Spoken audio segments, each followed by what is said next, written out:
नमस्कार प्रिय दर्शकों, स्वागत है आप सभी का। और आज के क्लास में हम समझेंगे चोरी या गुम हुई वस्तु का दिशा व दूरी कैसे ज्ञात करेंगे।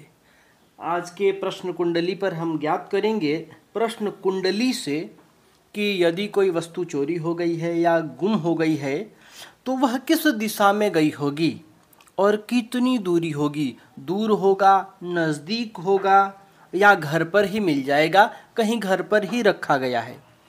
ये सब प्रश्न कुंडली से कैसे ज्ञात करेंगे। आपको बता दूं कि इस विषय पर मैंने पूर्व में आपको बताया था खोई हुई वस्तु मिलेगी या नहीं। ये अब यहाँ हमने नक्षत्रों द्वारा कैसे ज्ञात किया जाता है इस बारे में बताया था, तो आप पूर्व में यह क्लास देख सकते हैं जिसमें इस श्लोक के माध्यम से मैं आपको बताया था कि विनष्टार्थस्य लाभं दे शीघ्रम मंदे प्रयत्नतः स्यात् दूरे श्रवणम मध्ये श्रुत्यापि न सुलोचने। कौन कौन सा नक्षत्र को कौन कौन सी संज्ञाएं दी गई हैं और उन संज्ञाओं में वस्तु मिलेगी या नहीं मिलेगी आदि के बारे में हम नक्षत्रों के आधार पर समझे थे। क्या खोई हुई वस्तु मिलेगी या नहीं मिलेगी। आज हम प्रश्न कुंडली पर समझेंगे कि खोई हुई वस्तु या चोरी गई हुई वस्तु या गुम हुई वस्तु किस दिशा में गई होगी, कितनी दूरी गई होगी, दूर चली गई, नज़दीक है, तमाम प्रश्न जो होंगे उसका समाधान कैसे निकलेगा प्रश्न कुंडली से। तो इसके लिए सबसे पहले आपको प्रश्न लग्न बना लेना है। क्या बनाना है? प्रश्न लग्न। जब प्रश्नकर्ता का प्रश्न हो उस समय का जो लग्न बन रहा होगा वह लग्न आपको यहाँ लिख लेना है। जैसे मान लीजिए कि प्रश्नकर्ता के प्रश्न के समय वृषभ लग्न बन रहा हो तो यहाँ आप 2 लिखेंगे, मिथुन लग्न बन रहा हो तो यहाँ 3 लिखेंगे, और जो अंक यहाँ होगा उससे अगला अंक यहाँ आ जाएगा। जैसे 2 यहाँ है तो 3, 4, 5, 6, 7, 8, 9, 10, 11, 12 और 1। ये हो गया आपका लग्न स्पष्ट। अब इसके बाद होता है ग्रह स्पष्ट। लेकिन ग्रह स्पष्ट आपको करना है, लेकिन उस ग्रहों में आपको केवल चंद्रमा को देखना है। किस ग्रह को देखना है? मैं यहाँ लिख रहा हूँ चंद्र ग्रह को। केवल आप चंद्रमा को देखिए। आप चंद्र ग्रह को देखेंगे कि वह प्रश्न कुंडली में किस राशि पर बैठा है, यानी उस समय का चंद्र स्पष्ट क्या है। अब जिस राशि पर बैठा हो उस राशि का आप दिशा ज्ञात करें। आपको पता होगा कि कौन सी राशि किस दिशा का प्रतिनिधित्व करती है। नहीं तो मैं यहाँ लिख भी देता हूँ, आप देखिए। जैसे 12 राशियाँ हैं तो 12 राशियों के नाम पहले लिख देता हूँ। मेष, वृष, मिथुन, कर्क, सिंह, कन्या, तुला, वृश्चिक, धनु, मकर, कुंभ और मीन। ये 12 राशियां हो गई, मेष से लेकर मीन तक। अब इन 12 राशियों के दिशा कौन सी है? तो मेष राशि है, यह पूर्व दिशा है, ठीक। वृषभ राशि दक्षिण दिशा है, मिथुन पश्चिम दिशा है, यानी मिथुन राशि पश्चिम दिशा का प्रतिनिधित्व करती है, और कर्क राशि उत्तर दिशा। इसी प्रकार आप पुनः दोहरा लीजिए। सिंह राशि पूर्व दिशा, कन्या दक्षिण, तुला पश्चिम, वृश्चिक उत्तर। पुनः एक बार इसको दोहराइए।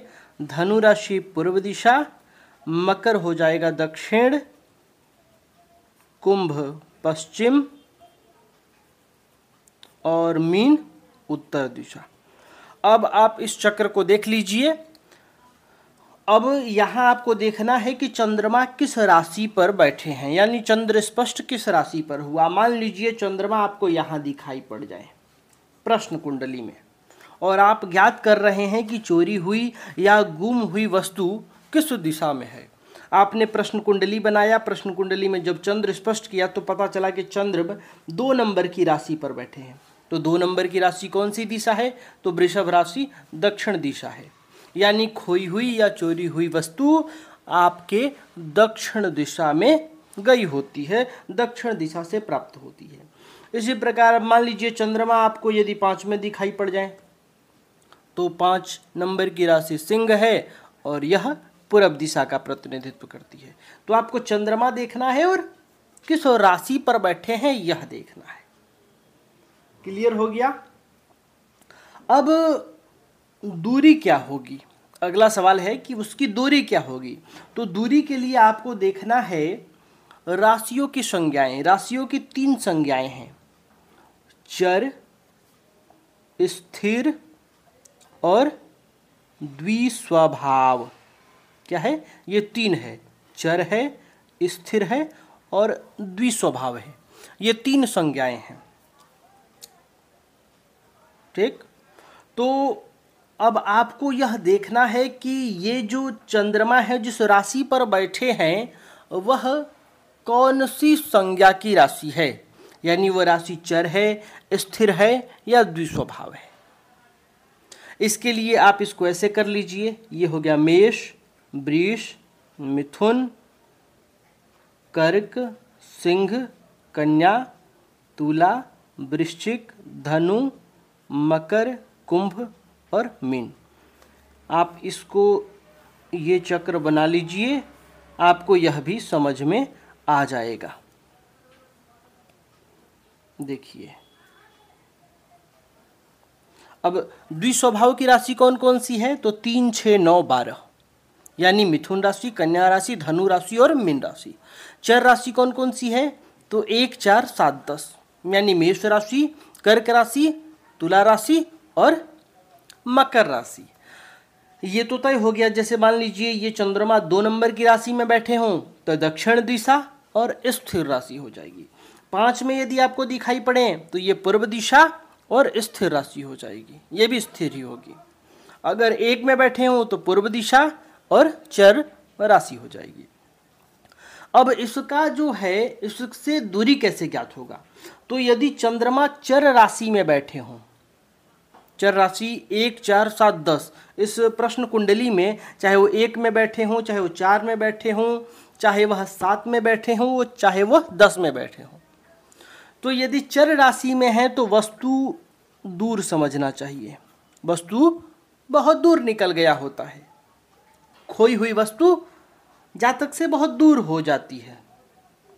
और अगर स्थिर राशि में हो तो नजदीक समझना चाहिए। ठीक, अगर स्थिर राशि में हो यानी 2, 5, 8, 11, इन 4 राशियों में कहीं भी चंद्रमा बैठे हों, भाव कोई सा भी हो, राशि या तो 2 होना चाहिए या 5 हो या 8 हो या 11 हो। जैसे देखिए हमने उदाहरण में यहाँ 2 में बैठाया है तो ये स्थिर राशि होगी, तो जो वस्तु है वह नज़दीक ही होगी। सिंह में भी नज़दीक ही होगी, लेकिन 2 नंबर है तो वह नज़दीक आपको देखना है दक्षिण दिशा में। यदि 5 नंबर की राशि में चंद्रमा बैठे होंगे तो वह नज़दीक आपको पूर्व दिशा में मिलेगा। इसी प्रकार अब इधर देखिए, अगर द्विस्वभाव में बैठे हों तो वह वस्तु नज़दीक होती है या फिर घर पर ही मिल जाती है, घर पर ही मिल जाएगी। आपके यदि दफ्तर से ऐसा हो गया है, गुम हो गई है, तो दफ्तर पर ही मिल जाती है। यानी कहीं अगर द्विस्वभाव राशि आए तो इससे यह भी ज्ञात होता है कि जातक कोई वस्तु को रखकर भूल गया है तो उसे याद आएगा और वहीं मिल जाएगी। यदि चंद्रमा 3, 6, 9, 12 में बैठे हों तो, यानी चंद्रमा यहाँ पर बैठे हों 3 नंबर की राशि में, चाहे कन्या राशि में हो, चाहे वो धनु राशि में हो, चाहे वह मीन राशि में हो, यानी बुध और गुरु की राशि में यदि चंद्रमा आपको दिखाई पड़े तो समझिए कि वस्तु आप रखकर भूल गए हैं, आपको याद आएगा तो मिल जाएगा, या वास्तव में खो गया है तो वह कहीं नज़दीक ही मिलेगा, दूर नहीं गया होगा। और इस राशि से आप दिशा ज्ञात कर सकते हैं। मिथुन है तो पश्चिम, कन्या है तो यहाँ देखिए दक्षिण, धनु है तो यहाँ देखिए पूरब और मीन है तो उत्तर। तो आपको राशियों से दिशा और इसी राशियों के चर, स्थिर, द्विस्वभाव, ये 3 संज्ञाओं से दूरी का ज्ञात हो जाएगा। तो प्रिय दर्शकों, आप प्रश्न कुंडली बनाकर भी चोरी हुई या गुम हुई वस्तु का दिशा और दूरी ज्ञात कर सकते हैं। तो मैं उम्मीद कर रहा हूं कि यह क्लास आपके समझ में आया होगा। तो प्रिय दर्शकों, आज के लिए बस इतना ही। तब तक के लिए हमें अनुमति दीजिए। नमस्कार। और शायद लग रहा है कि ये पेन स्याही छोड़ दिया, हाथ काला हो गया। आप जा रहे हैं हम साफ करने। आपको बताते बताते हमें पता ही नहीं चला। और मैं उम्मीद कर रहा हूं कि यहाँ कुछ भी गंदा नहीं हुआ है, तो यह क्लास आपके समझ में आ गया होगा। तो प्रिय दर्शकों, आज के लिए बस इतना ही। तब तक के लिए हमें अनुमति दीजिए। नमस्कार।